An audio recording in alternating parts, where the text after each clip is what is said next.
Hey guys, in this video we're going to talk about how you can recover view one's photo over on WhatsApp. So make sure to watch this video till the end and let's get started. First of all, open up your WhatsApp on your mobile device and make sure your app is updated to its latest version available. After that, you will be brought to the chat section of your account.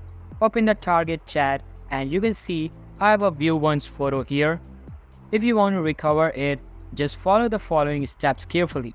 First of all, go over to the three dots menu and back up your chats.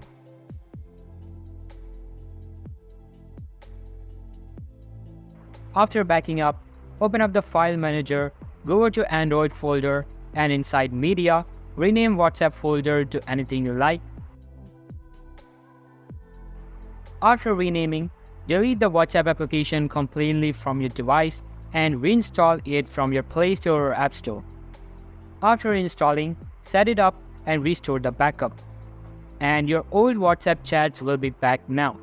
Now in the file manager, this new WhatsApp folder will have your data restored along with the view one's photo. So just go ahead and see the photo again. This is how you can recover view one's photo around WhatsApp. So that's all for today's video. Hope you liked the video. I'll be meeting in the next one. See you soon. Bye.